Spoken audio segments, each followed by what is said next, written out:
Comenzamos entonces. Ok.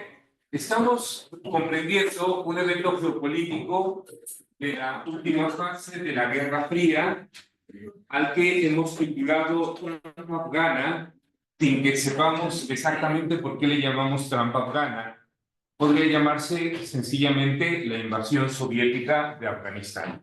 Hasta el momento les he compartido algún material audiovisual que les pedí que vieran, específicamente un episodio de la serie de la BBC sobre la Guerra Fría, el episodio referido a Los Soldados de Dios, que aborda justamente el tema de la guerra afgano-soviética.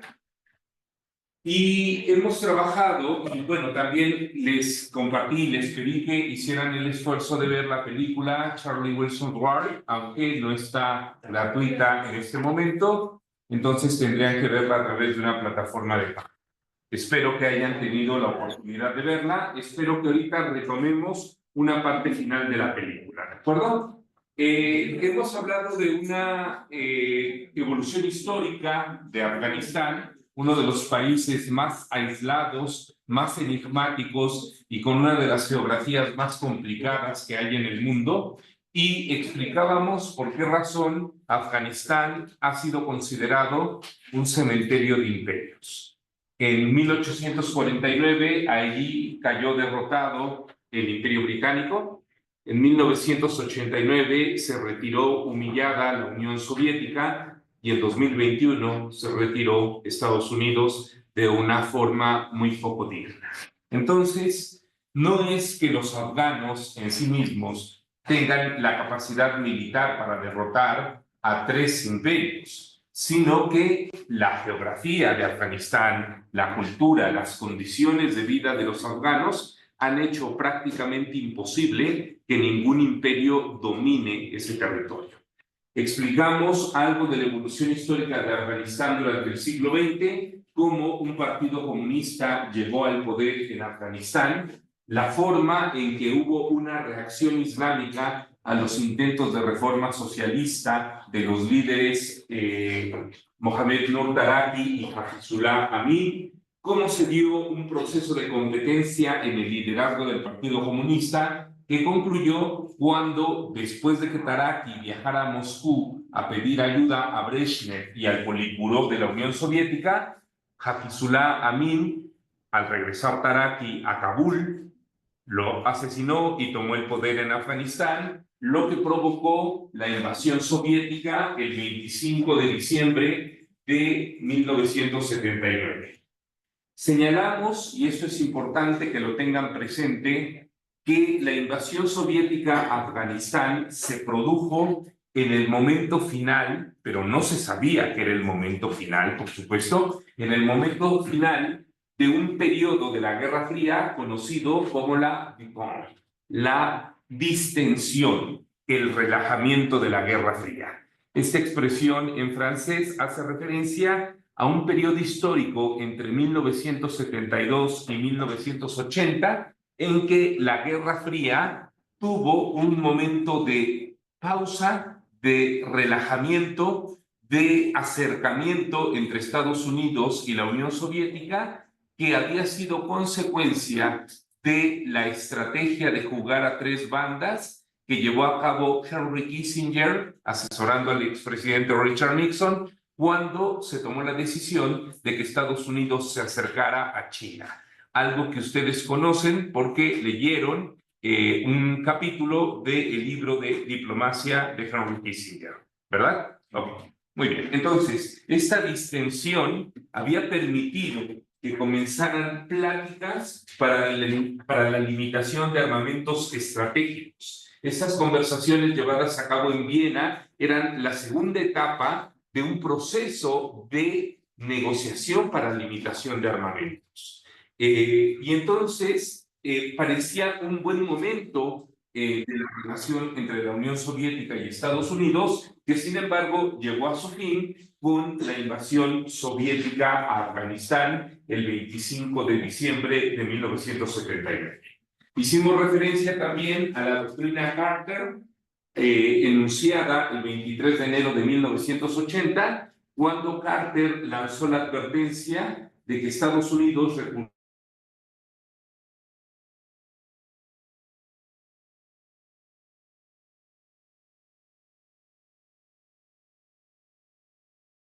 la activación de la Guerra Fría. Podemos decir que el discurso de Carter de 1980 es el punto final, perdón, de este periodo de distensión. ¿De acuerdo? Se reactiva la Guerra Fría, que va a alcanzar nuevas cotas de preocupación, de tensión, de riesgo para la humanidad durante la presidencia de Ronald Reagan. ¿Okay? Tenemos entonces que en la Unión Soviética hay un proceso de degradación, hay una breve primavera soviética a principios de la década de 1980 con el liderazgo de Yuri Andropov, que sin embargo muere, es sustituido como secretario general del Partido Comunista de la Unión Soviética por Konstantin Chernenko, el último de los dinosaurios que convivió con Lenin y con Stalin. Chernenko, 30 años, solamente gobierna la Unión Soviética durante un año, inmediatamente muere y Mikhail Gorbachev inicia el proceso de reforma que, llevado al principio de una manera exitosa, en algún momento se sale de su control y deriva en el derrumbe de la Unión Soviética en 1991. Señalamos también que a mediados de la década de 1980 fue formulada la doctrina Reagan y señalamos que esta doctrina Reagan era un resultado del síndrome de Vietnam. ¿Recuerdan esto? ¿Les expliqué en qué consistía el síndrome de Vietnam? ¿Alguien me puede recordar de qué trata, a qué se refiere la expresión síndrome de Vietnam? Adelante. Pues es que los soldados estadounidenses cuando regresaron a su país llegaron traumatizados por la guerra, pensaron que iba a ser más fácil porque no habían vivido una guerra de los Estados Unidos. Ok, muy bien. Entonces, Estados Unidos se negaba a repetir un episodio como el de Vietnam después de tan traumática experiencia y decidieron, a partir de entonces, pelear guerras basándose en su superioridad aérea sin meter a soldados en el terreno. ¿Okay? De alguna manera, Estados Unidos estaba renunciando explícitamente a comportarse como una potencia territorial y a tratar de mantener la hegemonía militar mediante el poder aéreo y el poder marino. ¿Vamos bien? Y entonces la salida que encontró Ronald Reagan fue que las futuras guerras de Estados Unidos ya no iban a ser peleadas por soldados estadounidenses, porque el público estadounidense estaba traumatizado, enojado por ver a sus jóvenes regresar en cajas de pino envueltas en la bandera estadounidense. Ronald Reagan encontró una solución que consiste en armar a los Freedom Fighters, a los combatientes de la libertad en 100 naciones distintas. ¿Ok?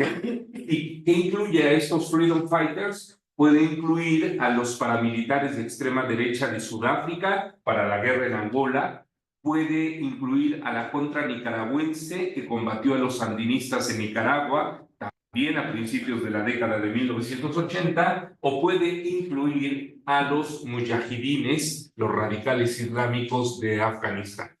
Si ustedes lo piensan, Estados Unidos intentó superar el síndrome de Vietnam con la invasión a Afganistán en 2001 y posteriormente con la invasión a Irak en 2003, y ambas guerras fueron un nuevo fracaso para los Estados Unidos y, por lo tanto, después de los fracasos en Irak y en Afganistán, Estados Unidos ha regresado a la doctrina Reagan. Ahora ya no se le llama doctrina Reagan, por supuesto, pero mantiene una dinámica de armar.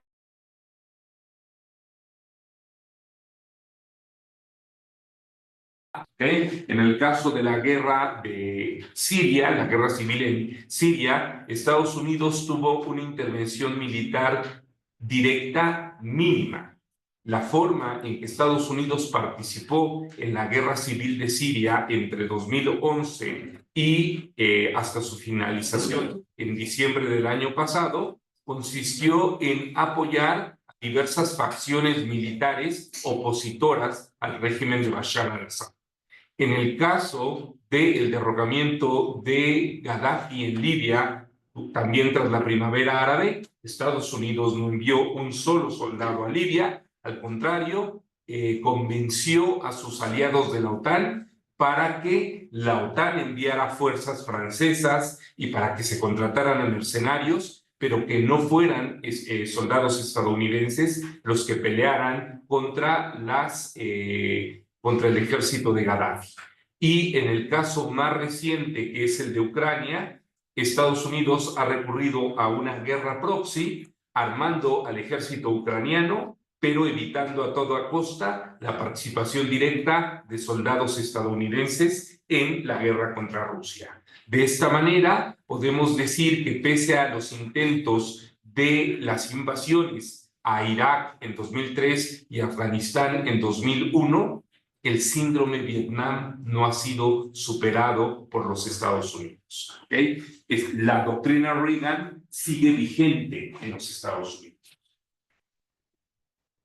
Hicimos referencia a esta película llamada Rambo 3. Explicamos de qué manera se triangulaban los recursos de Arabia Saudí, de Estados Unidos y del sector privado para hacer llegar armamento por medio de la CIA, armamento adquirido en China, en Egipto, en Israel, en Checoslovaquia, para hacérselo llegar a una de las organizaciones más peligrosas del mundo, el Inter-Service Intelligence, los servicios de inteligencia de Pakistán, que están plenamente capturados por los radicales islámicos. El Inter-Service Intelligence, entonces, desde su base central de Islamabad, capital de Pakistán, hacía llegar la información a sus bases en la frontera con Afganistán, en las ciudades de Rawalpindi y Quetta, y desde ahí se entregaba información y armamento a los radicales islámicos. Señalamos el papel decisivo que desempeñó el misil tierra-aire Stinger en terminar con la superioridad aérea de la Unión Soviética, derribando en tan solo año y medio decenas y decenas de helicópteros, aviones y destruyendo también cientos de tanques soviéticos, lo cual acabó con la superioridad soviética sobre los mujahidines, dando vuelta a la guerra y dando como resultado una humillante derrota para la Unión Soviética. ¿Okay? Les platiqué que a pesar de esa derrota, la Unión Soviética retiró a todas sus tropas y el día que el último batallón soviético salió de Afganistán por el puente internacional con la frontera de lo que hoy es Turkmenistán, pero que en ese momento era parte de la Unión Soviética, el último comandante soviético en el terreno se detuvo, se bajó del tanque y le dijo a los medios de comunicación: cometimos un error, nunca debimos meternos en Afganistán, yo soy el último soldado soviético en Afganistán y nunca volveremos, ¿no? Era una derrota muy dolorosa, era una derrota que influyó decisivamente en el colapso económico y en el colapso de la Unión Soviética como Estado, pero hubo un aprendizaje ruso importante respecto a las guerras terrestres que libraría en el futuro. Contrasta marcadamente con el retiro apresurado de las tropas estadounidenses de Afganistán en 2021 y los invité a ver las imágenes de cómo los funcionarios del gobierno afgano aliado de Estados Unidos, desesperados, intentaban colgarse del tren de aterrizaje de los aviones estadounidenses que partían de Kabul desesperadamente en agosto de 2021. Bueno, lo que nos faltó explicar fue entender la lógica geopolítica de este conflicto y tratar de responder a 3 preguntas. La primera de esas preguntas es: ¿por qué los soviéticos invadieron Afganistán? Porque a pesar de que claramente el Politburó de la URSS no quería enviar soldados a Afganistán, sí invadieron Afganistán. La segunda pregunta que queremos responder es ¿por qué Estados Unidos apoyó a los mujahidines? Y en tercer lugar, la tercera y última pregunta que responderemos será ¿cuáles fueron las consecuencias de este episodio geopolítico? Hicimos un repaso de declaraciones de líderes soviéticos. Mencionamos las declaraciones de Yuri Andropov, que antes de ser secretario general del Partido Comunista fue el director del KGB. Señalamos también las declaraciones de Andrei Gromyko, ministro de Asuntos Exteriores de la Unión Soviética, y señalamos finalmente también las declaraciones de Andrei Kirilenko, miembro del secretariado del Comité Central. Los tres coincidían en que enviar tropas soviéticas a Afganistán era un error. Y además, no hay ninguna discusión que implique una valoración de Afganistán como un activo estratégico que los acerque hacia el Golfo Pérsico o hacia el Océano Índico. Recordarán que ese era el argumento de Zbigniew Brzezinski, el asesor de seguridad nacional del presidente James Carter, quien señalaba que la Unión Soviética pretendía aprovechar la revuelta islámica que había derrocado al Shah de Irán y había impuesto un régimen islámico en Irán para ahora, mediante la invasión a Afganistán, acercarse al Golfo Pérsico para preparar una invasión y terminar controlando el petróleo de la región. Los soviéticos no discuten nada de eso. Ellos no tienen planes de invadir el Golfo Pérsico, al contrario, temen lo que pueda resultar de la revuelta islámica primero en Irán y posteriormente la revuelta islámica antisocialista en Afganistán. Entonces, la idea de invadir Afganistán no produce ningún entusiasmo en el liderazgo soviético y justamente por eso resulta tan importante responder a la pregunta ¿por qué la Unión Soviética invadió Afganistán? Les platiqué que una vez terminada la guerra y una vez terminada la Guerra Fría, perdón, estoy cometiendo un error, una vez terminado el conflicto entre la Unión Soviética y Afganistán, pero para 1995 aún no había terminado la guerra en Afganistán de los mujahidines contra el gobierno el último gobierno socialista de Afganistán. Esa guerra terminó hasta 1996. Sí se los había explicado, ¿verdad? Les dije que el último líder socialista afgano fue capturado. Está así, claro. Aquí está. Cuando los talibán toman Kabul, asaltan la sede de la ONU, asesinan a cascos azules de la ONU y ahorcan, arrastran y desmiembran a Najibullah, el último líder socialista de Afganistán. Y eso ocurre hasta septiembre de 1996. De tal forma que cuando se produce la reunión en Oslo, en 1995, la guerra en Afganistán todavía no ha terminado. Ok, a ver, creo que estoy hablando mucho, pero de alguna manera lo que acabo de hacer es un resumen de todo lo que vimos la sesión pasada. ¿Tienen alguna duda hasta aquí? ¿No? ¿Vamos bien? Ok. Entonces, les hablé que en Noruega se organizó una reunión entre exfuncionarios y altos mandos militares, tanto de Estados Unidos como de la Unión Soviética, para tratar de entender cuáles fueron los problemas de comunicación entre Estados Unidos y la URSS que llevaron a la invasión soviética de Afganistán y al apoyo de Estados Unidos a los mujahidines, a los radicales islámicos. Y entonces, junto con 23 expertos académicos de Estados Unidos, la URSS y Noruega, perdón, de Rusia y Noruega, para este momento ya no existía la URSS, estos funcionarios y militares se pusieron a dialogar. Y entonces, un alto mando ruso de la ex-URSS señaló en esas conversaciones: nosotros tomamos la decisión de invadir Afganistán en el momento en el que descubrimos que Hafizullah Amin era un agente de la CIA. Y la contraparte estadounidense soltó la carcajada y dijeron, Hafizullah Amin no era un agente de la CIA. La Unión Soviética estaba convencida de que Amin era un activo de la CIA porque su comportamiento irresponsable, desafiante, provocador contra los radicales islámicos pareciera indicar que lo que Amin quería era que estallara la violencia islámica contra el gobierno socialista de Afganistán.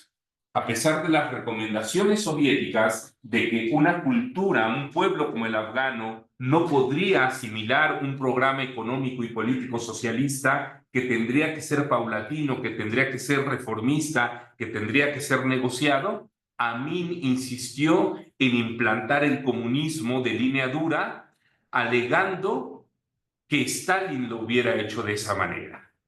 Por eso el Politburó soviético llegó a la conclusión de que si Amin se comportaba de una manera tan acelerada, tan violenta, tan irresponsable, era porque tenía un propósito. Y el propósito de Amin era provocar la ira, la furia de los radicales islámicos en Afganistán para producir una guerra civil en Afganistán.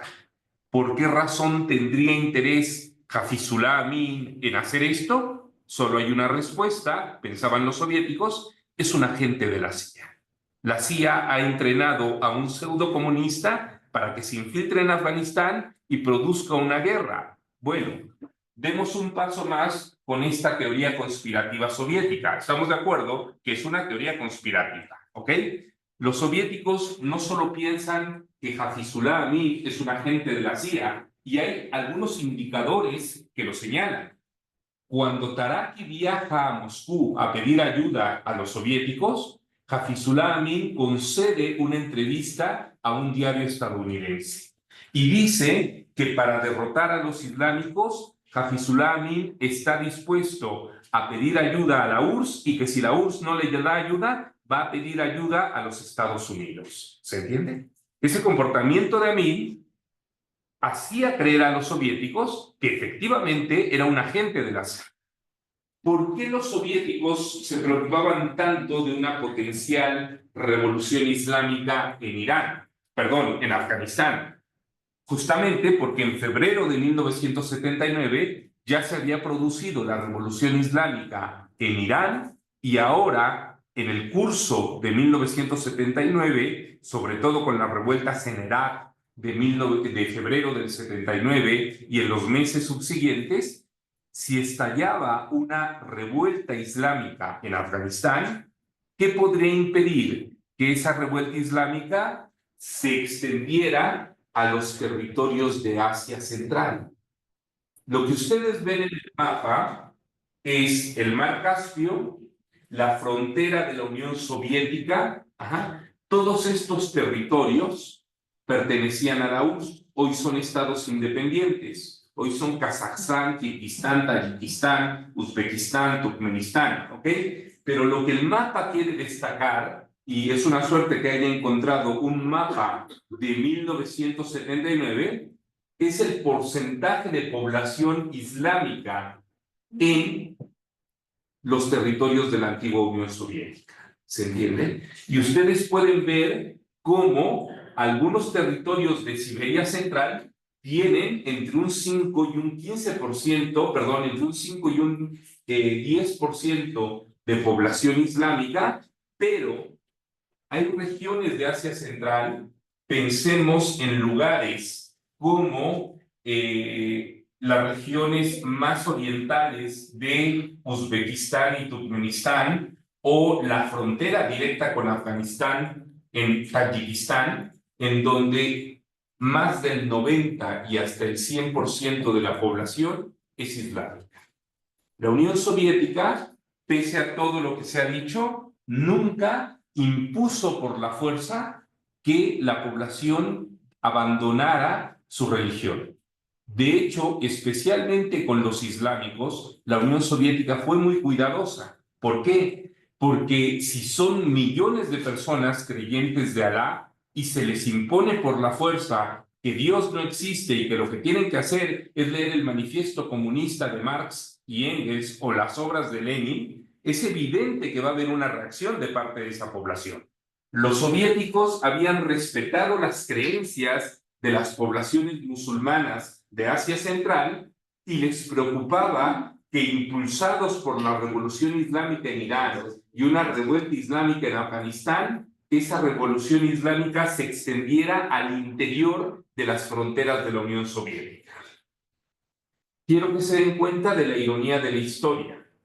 El peor escenario que llegaron a imaginar los soviéticos en 1979 fue que una revolución islámica en Asia Central, en territorio soviético, exportada desde Afganistán, pudiera llevar a la Unión Soviética al colapso. Así que los soviéticos decidieron intervenir. Y adivinen qué le pasó a los soviéticos con la intervención en Afganistán. Colapsaron. ¿Se entiende? Finalmente, el problema es que la Unión Soviética ya tenía muchísimos problemas económicos, muchísimos problemas de un gobierno inoperante e ineficiente, estaba encerrada en sus propios dilemas y problemas, competía con Estados Unidos en una carrera armamentística que no podía soportar financieramente, así que de alguna manera podemos decir, la Unión Soviética estaba condenada. Si no intervenía en Afganistán, se iba a producir una revuelta islámica. Si sí invadía Afganistán, de todos modos iba a perder esa guerra e iba a terminar colapsando. ¿Se entiende? Los soviéticos no tenían realmente muchas alternativas, creyeron hacer lo correcto para su seguridad nacional y terminaron perdiendo de una forma humillante una guerra contra los radicales islámicos. Se cayó en un borrador. Gracias. Vamos entonces a la segunda pregunta. La segunda pregunta que queremos responder es, ¿por qué Estados Unidos ayudó a los mujahidines? ¿Por qué Estados Unidos apoyó a los radicales islámicos? O para decirlo en palabras del periodista francés que entrevistó a Zbigniew Brzezinski en 1998, ¿por qué Estados Unidos apoyó a los futuros terroristas? La respuesta puede ser triple.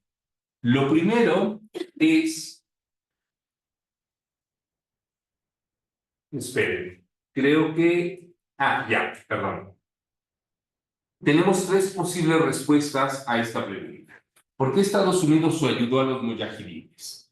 Las tres posibles respuestas son la doctrina Carter, la doctrina Reagan y las respuestas que dio Brzezinski en 1998. Vamos primero con la doctrina Carter. Recordarán que la doctrina Carter está inspirada en el propio Brzezinski, que era su asesor de seguridad nacional, y nos dice que en realidad Estados Unidos tomó la decisión de ayudar a los mujahidines como parte de la contención contra la Unión Soviética. La Unión Soviética quería expandirse, claro que tenía razón George Kennan, ¿se acuerdan de que Kennan, al finalizar la Guerra Mundial, la Segunda Guerra Mundial, es quien predice que la Unión Soviética tiene tendencias expansionistas? Ya pasaron casi 30 años desde ese momento y entonces Carter, siguiendo a Brzezinski, dice, claro, miren, ahí está la Unión Soviética queriendo expandirse desde el Heartland para tomar el control del Rimland. Quiere apropiarse del petróleo del Golfo Pérsico. Esa es la versión oficial de la doctrina Carter. Reagan dice, no, en realidad lo que tenemos que hacer es que estamos en guerra fría con los soviéticos y en lugar de exponer a nuestros jóvenes como lo hicimos en Vietnam, pues mejor que maten a radicales islámicos. ¿Se entiende? Pero eso sí, los vamos a reconocer, los vamos a invitar a la Casa Blanca, les vamos a dedicar películas como Rambo 3 y los vamos a llamar pomposamente Freedom Fighters. ¿De acuerdo? Y hay una tercera explicación que nos la da Brzezinski y que él mismo denomina la verdad celosamente guardada. Y ahora entenderemos por qué le llamamos la trampa afgana. Zbigniew Brzezinski es un personaje peculiar. No se preocupen, muy pronto lo van a leer. La siguiente lectura que van a hacer va a ser los 2 primeros capítulos de su libro El Gran Tablero Mundial. Descubrirán que Brzezinski, en un texto escrito a finales de los años 90, señala toda la ruta geoestratégica que Estados Unidos siguió desde 2001 hasta 2021. Cuando lean a Brzezinski va a parecer que están leyendo a un profeta, pero no, están leyendo al geoestratega por excelencia de los Estados Unidos. Justamente por aquella época, 1996-1998, en que Brzezinski había publicado este libro, El Gran Tablero Mundial, Brzezinski concedió una entrevista a una revista francesa. Hay un momento del documental de la Guerra Fría, en el episodio de Los Soldados de Dios, en el que se muestra a Brzezinski descendiendo de un helicóptero en un campo de refugiados en Pakistán, cerca de la frontera con Afganistán. Y Brzezinski le da un discurso a los refugiados afganos diciéndoles que Estados Unidos no los va a abandonar, que les van a dar apoyo para que recuperen sus tierras y sus mezquitas. En la película Charlie Wilson's War, en lugar de que sea Brzezinski, el asesor de seguridad nacional, quien da este discurso, lo da un funcionario patético, que en realidad es un legislador, el presidente del subcomité de ayuda al extranjero. Es un personaje que, a diferencia de Charles Wilson, no tiene el menor carisma. ¿Recuerdan esa escena? ¿No? Bueno, si no, vean la película. El caso es que lo que quiero señalarles es que la película retoma muchos elementos de la vida real, ¿de acuerdo? Entonces, esta es una imagen de Brzezinski justamente en el momento de la ayuda de Estados Unidos a Pakistán, al ISI, y aquí lo vemos con un militar pakistaní, y se especuló durante mucho tiempo que el personaje que aparece en esta foto es Osama Bin Laden. No, no lo es. Se parece mucho. Y Estados Unidos dio apoyo a radicales islámicos afganos, pero Estados Unidos nunca le dio un apoyo directo a Osama Bin Laden. Sin embargo, Osama Bin Laden sí terminó beneficiándose de los apoyos indirectos de Estados Unidos. ¿Por qué? Porque Osama Bin Laden fue capaz de construir una de las redes terroristas más eficientes y lo hizo justamente aprovechando la información, el entrenamiento militar y el armamento que llegó a Afganistán en el marco de la invasión soviética a Afganistán. Bueno, aquí está la susodicha entrevista para esta revista llamada Le Nouvel Observateur de junio de 1998. Un periodista francés entrevista al señor Zbigniew Brzezinski y le hace una serie de preguntas muy agudas, muy bien colocadas. Así que nos vamos a permitir revisar algunas preguntas de la entrevista. Le pregunta el periodista: el antiguo director de la CIA, Robert Gates, afirmó en sus memorias, Robert Gates, exdirector de la CIA, había publicado hacía poco, a ver si dice por aquí el año, no dice el año, pero From the Shadows es un libro como de 1994-95. Robert Gates era el director de la CIA en el momento de la invasión soviética a Afganistán. Y Robert Gates en sus memorias afirmó que los servicios secretos estadounidenses habían comenzado a ayudar a los mujahidines afganos 6 meses antes de la intervención soviética. En aquel tiempo, en aquella época, usted, o sea, Brzezinski, era consejero del presidente Carter para asuntos de seguridad. Usted jugó un rol en esta relación con los mujahidines, lo confirma, y Brzezinski, 20 años después de la ayuda proporcionada a los mujahidines, responde con toda tranquilidad, sí, lo sabía.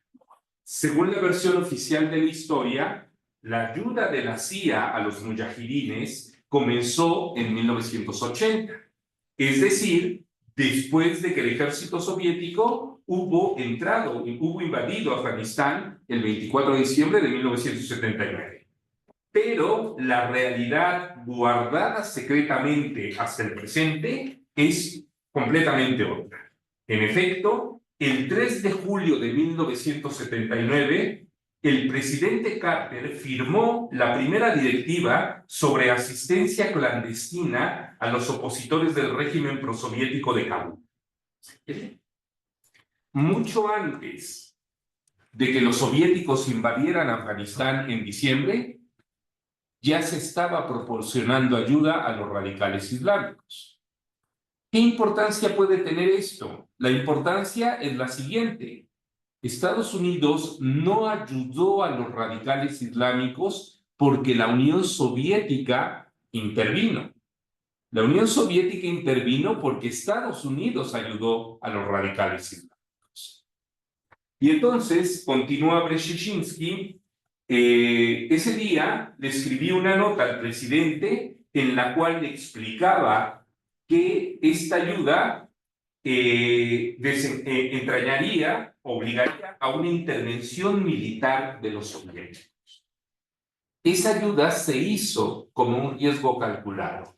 Vamos a ayudar a los radicales islámicos y con esto vamos a provocar una invasión de la Unión Soviética a Afganistán.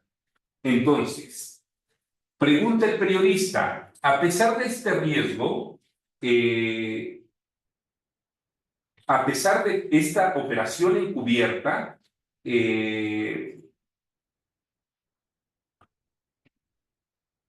había un riesgo de guerra con los soviéticos que ustedes provocaron, y dice Brzezinski en un tono bastante cínico, no fue así.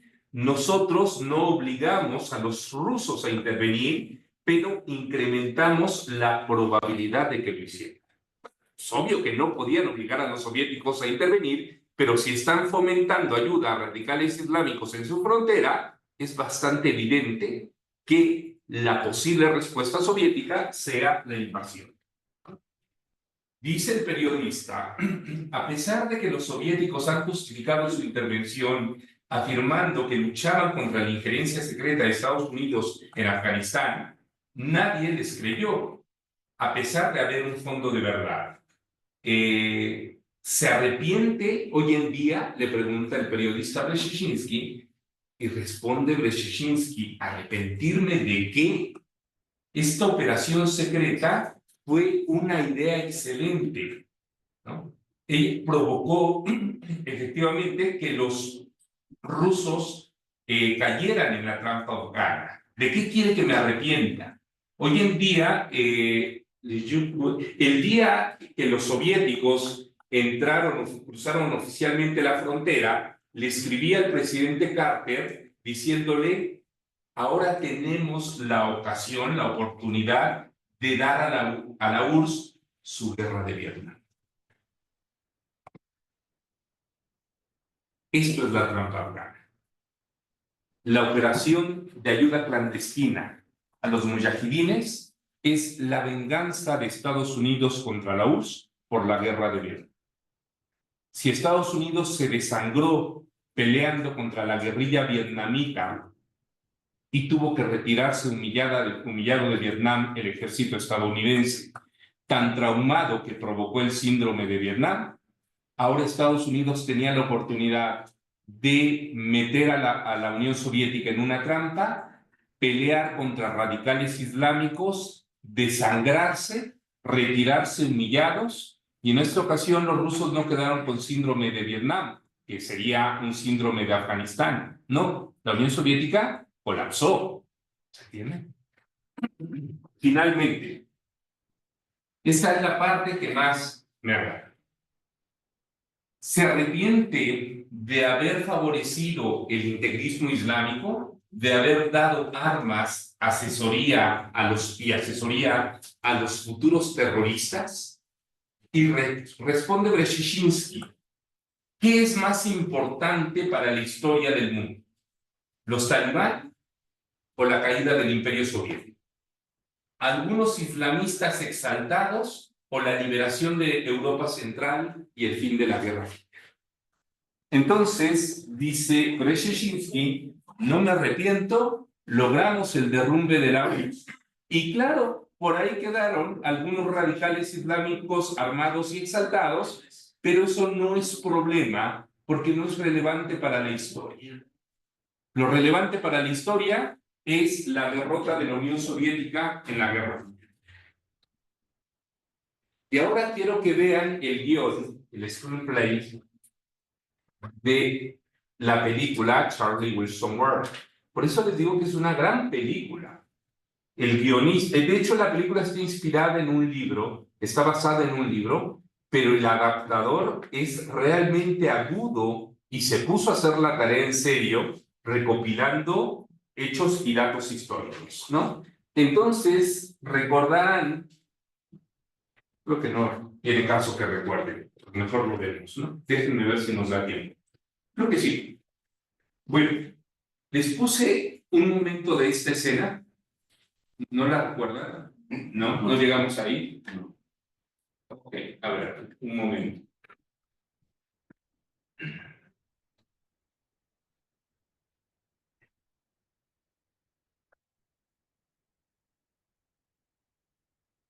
Tengo que entrar a mi sesión y eso no me gusta. En fin.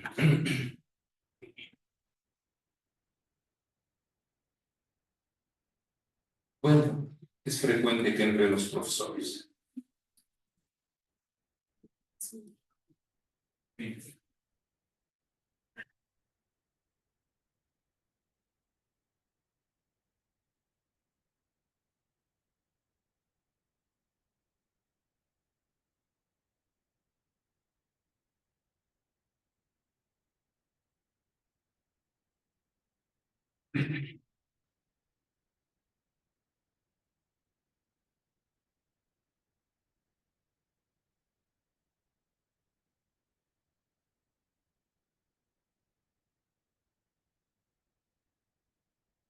Y soy yo.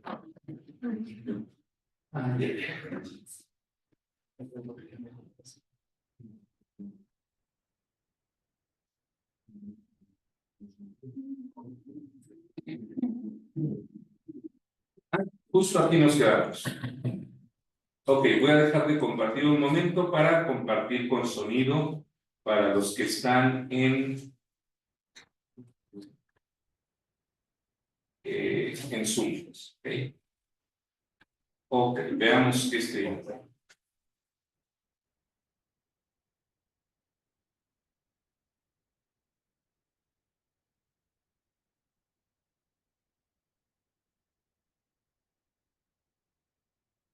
The last of Russia's regular army invasion force is out. Fear and uncertainty were mixed with joy today as the commander of Soviet troops followed the last of his men across the border. CBS News Moscow correspondent Barry Peterson begins our coverage. It was the last hurrah, the final Soviet combat troops crossing the friendship bridge on the border between Afghanistan and the Soviet Union. The Soviet commander, Lieutenant General... Look what you did, Charlie. Hey, it's traditional to make a gesture towards the vanquished. Gus, it's your honor. Okay, well, here's to you, you motherfuckers. The era of Soviet military intervention in other countries is now over. Well, I told you. Huh? Told me what? All we had to do, shoot down the helicopters.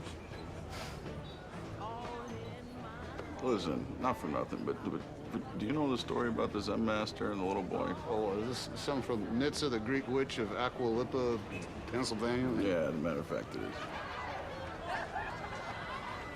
There's a little boy. On his 14th birthday, he gets a horse. And everybody in the village says, how wonderful, the boy got a horse. And the Zen master says, we'll see. 2 years later, the boy falls off the horse, breaks his leg, and everybody in the village says, how terrible. And the Zen master says, We'll see. Then a war breaks out, and all the young men have to go off and fight, except the boy can't because his leg's all messed up. And everybody in the village says, how wonderful. Now, the Zen master says we'll see. So you get it. No, because I'm stupid. You're not stupid. You're just in Congress. Send them money. You can start with the roads, move on to the schools, factories. Gus, now it's a party. Restock the sheep herds. Give them jobs, I'm give them trying. hope. I'm trying. Yeah, well, try harder. I'm fighting for every dollar. Yeah. I took you from 5 million to $1 billion. I broke the ice on the Sting and the Milan. I got a Democratic Congress in lockstep behind a Republican president. Well, that's not good enough, because I'm going to hand you a code word classified NIE right now, and it's going to tell you that the crazies have started rolling into Kandahar like it's a fucking bathtub train. Jesus, Gus, you could depress a bride on her wedding day. Hey. Listen to what I'm telling you.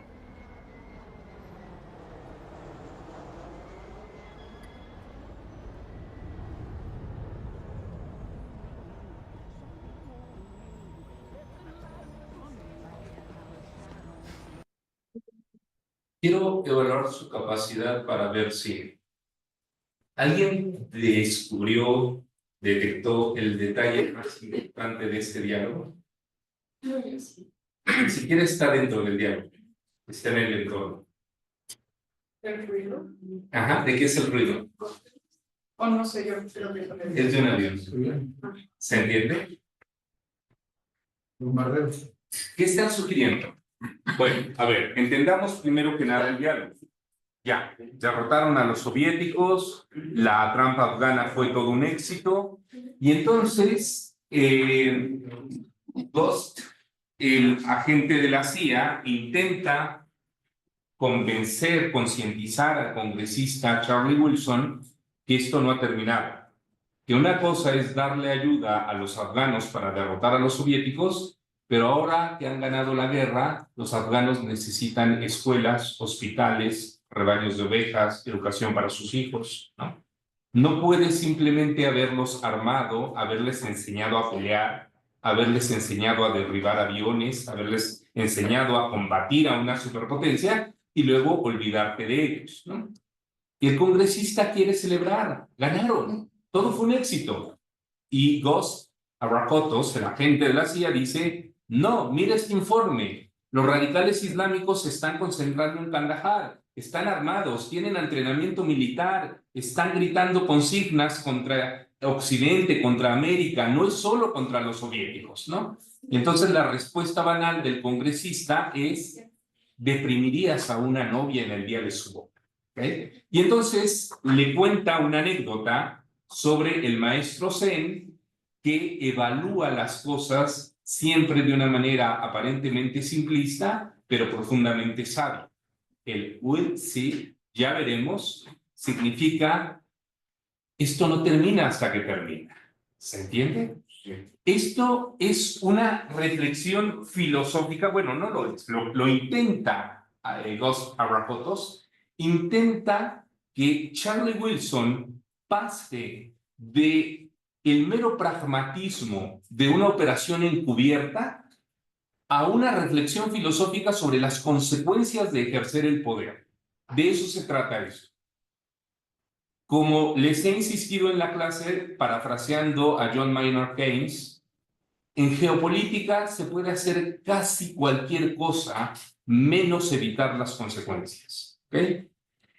Hay una interpretación de la historia mundial que hizo George Wilhelm Friedrich Hegel, un filósofo al que me he referido en este curso, el filósofo prusiano, según muchos, el más importante filósofo del siglo XIX, y Hegel decía que no podemos hacer una evaluación de las acciones humanas sino hasta que termine la historia humana.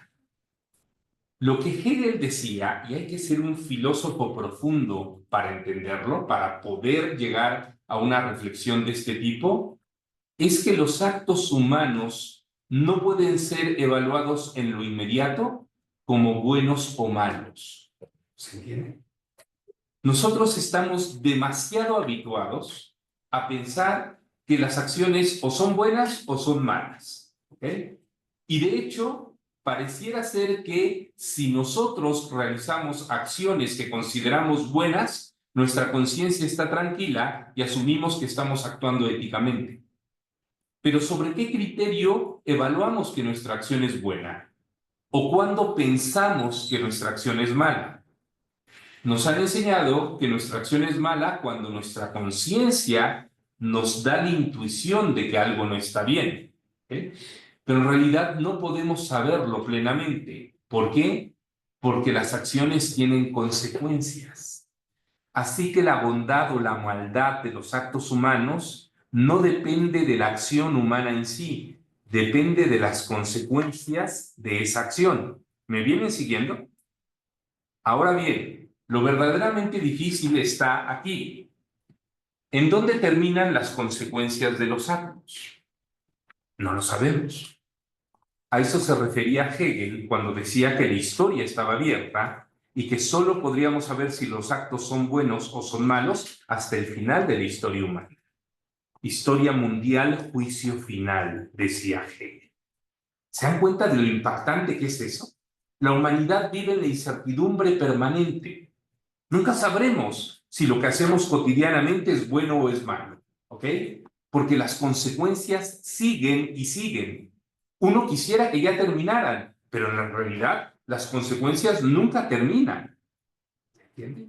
Y entonces regresemos a la enseñanza del maestro Zen. Ven que le compran un caballo al niño, el niño se cae del caballo, se rompe la pierna, toda la gente dice que fue un error comprarle el caballo y el maestro Zen dice, ya veremos, ya veremos. Gracias a que se rompió la pierna, el niño no tiene que ir a la guerra y por lo tanto no muere como la mayoría de su generación y la gente inmediatamente dice, el caballo fue una bendición. Y el maestro Zen dice, ya veremos, ya veremos. ¿Se entiende? Las consecuencias de los actos no terminan, continúan.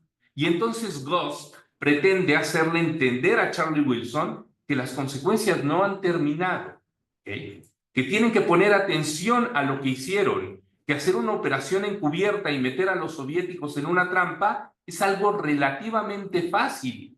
Lo verdaderamente difícil es lidiar con las consecuencias de haber hecho eso. ¿Se imaginan por cuánto tiempo va a lidiar Rusia con las consecuencias de haber invadido Ucrania? ¿Se imaginan por cuánto tiempo va a lidiar Israel con las consecuencias del ataque contra la Franja de Gaza? ¿Tienen idea ustedes de cuánto tiempo van a durar las consecuencias de que Oppenheimer terminara de diseñar la bomba atómica? ¿Ya lo vamos entendiendo? Y entonces, regresemos a nuestra presentación.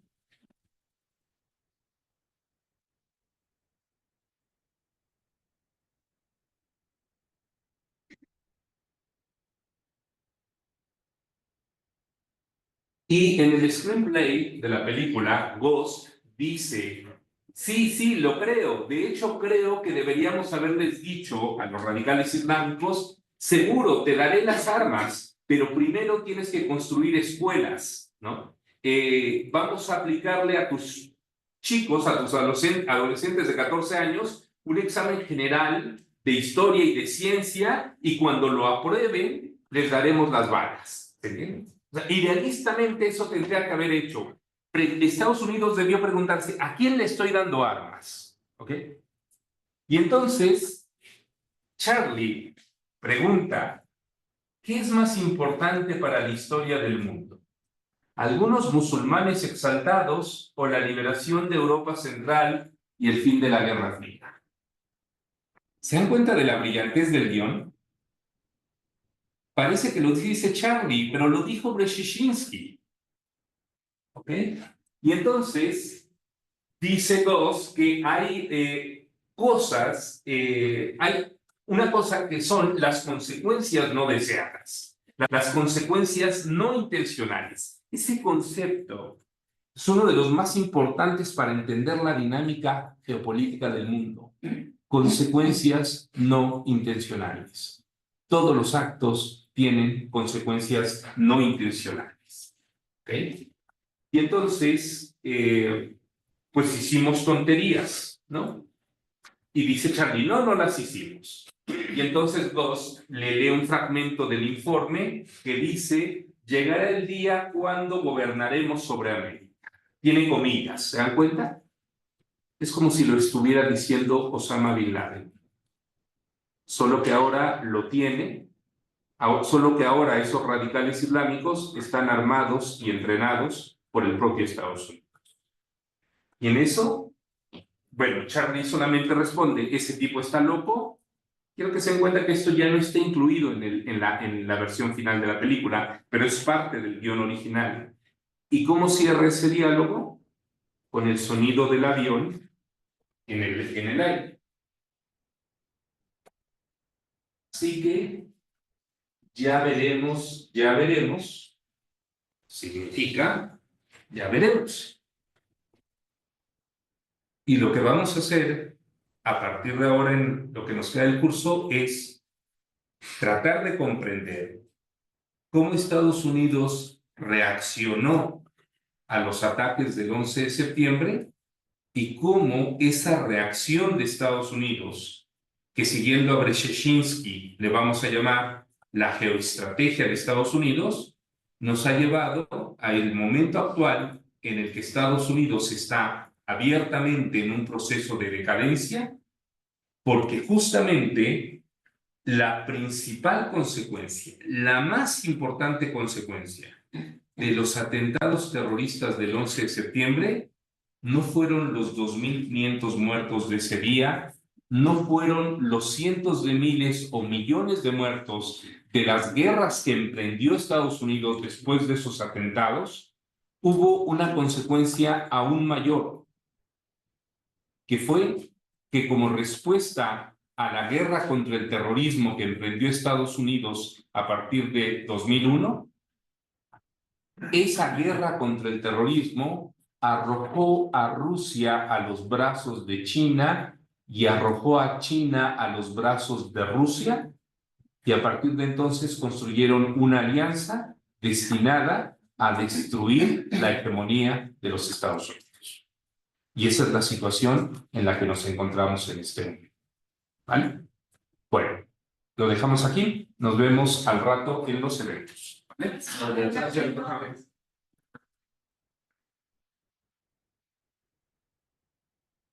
de grabar y cierro la sesión. ¿Cómo puedo